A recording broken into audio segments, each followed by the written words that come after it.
This is the biggest Ninjago army ever, but it's missing a few things. So I absolutely drained my savings to buy tons of minifigures and sets to finally complete this thing and have the biggest, most powerful and impressive Ninjago army of all time. Which starts with these boxes here, which were very expensive. The army currently has 4 factions: the Skeletons, Serpentine, Stone Warriors, and Anacondri. However, Ninjago has so many more than that, which I would need to add to this army to make sure it was the most powerful thing and able to take out just about any threat. Alright, so here is like all of the other villains I have. I mean, this is literally every single Ninjroid I own. Like 3.5. The Ninjroids are incredibly strong soldiers who can turn invisible, have no emotions, and are totally focused on their mission. So you already know I had to add them into this army. I also bought some hoodie pieces so that I could add them to the bold Ninjroids to cover up their balding, disgusting heads. I think that these guys being robots are going to be vital for like gathering intel. In the show, these guys are absolute menaces, and 8-year-old me was absolutely terrified of them, and I distinctly remember having nightmares about them. So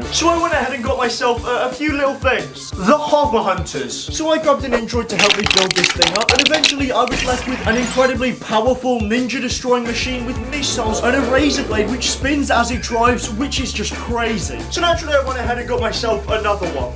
Obviously. I mean, look, fellas, I'm not gonna lie, I love these things so much. So now I have 2 of them, and honestly, these things are so cool. They're gonna make the army so powerful. And after adding them to the current Ninjroid army, I hopped onto eBay and found the most insane deal for something that would contribute hugely to the Ninjroid army. Something just mental. The best deal that I've ever found. I spent like $40 on this set here.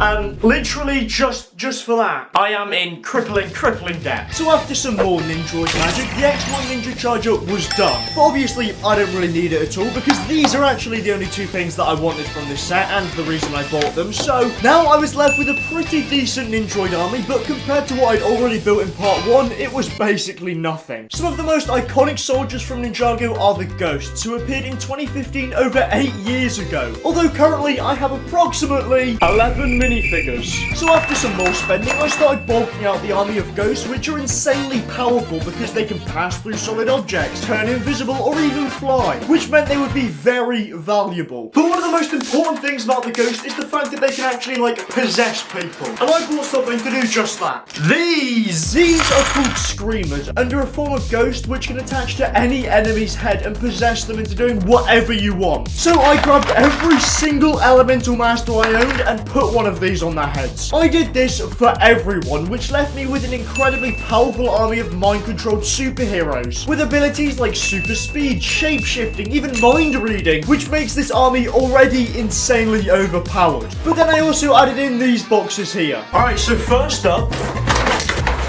Morrow's Dragon. This is sick! Dude, I've wanted this set for ages. I'm so excited. This is an absolute dream set of mine, and one which I absolutely loved building, because when these sets actually released, I was too busy being incredibly cool. But now I have Morrow's Dragon, which is honestly one of the best dragons that LEGO's ever made. This thing is massive. Genuinely, this is going to be one of the coolest things in the army. You've got to have a dragon. I mean, you've got to have one. But also, I thought we might need some, ground control. The chain cycle ambush. The stickers are literally still in here. What? So I got to building this bad boy up, which hopefully would allow me to take soldiers from the army wherever they needed to go. Because, I mean, this thing is absolutely huge. And not only does it look amazing, but it also has the ability to pull this thing back and launch a chain, which can be used to take out enemies from long range, as well as coming with even more soldiers for the army. However, things started looking a bit messy, so I did a bit of organising, which left me with this absolutely massive Ninjago army, including tons of huge planes, vehicles, elemental masters, hundreds upon hundreds of soldiers. Master, the Serpentine serum is complete. Then the time is nearly upon us to strike and show the true power of Playmobil. Okay, so what I think this army could really do with is a mech of some sort. Dude, I'm so excited for this, man.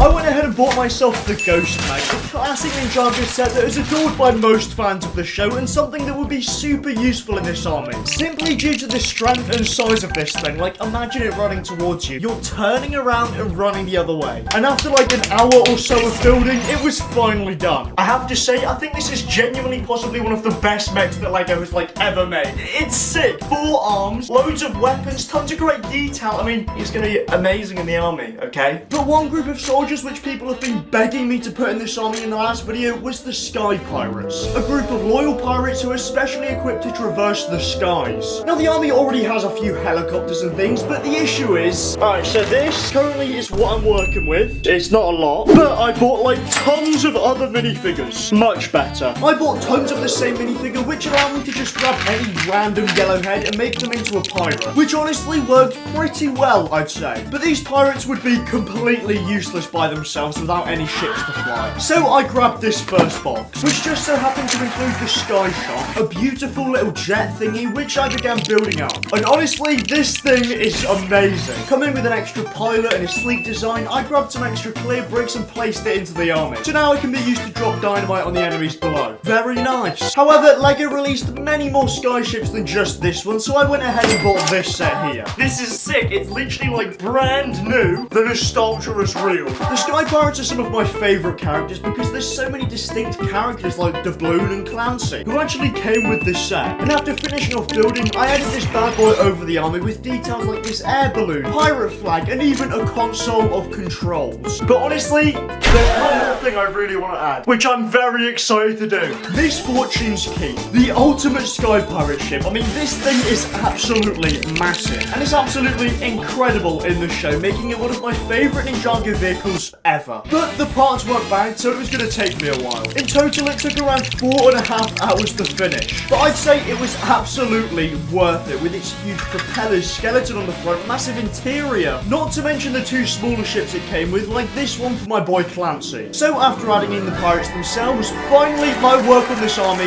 was done. With well over 100 minifigures, 20 plus sets, this would be absolutely unstoppable. For too long, LEGO has overshadowed Playmobil, and today I will bring an end to your pathetic army and show once and for all that we are superior! I have been secretly infiltrating your army and learned of all of your secrets, and now I am unstoppable! So the army was only really left with one option.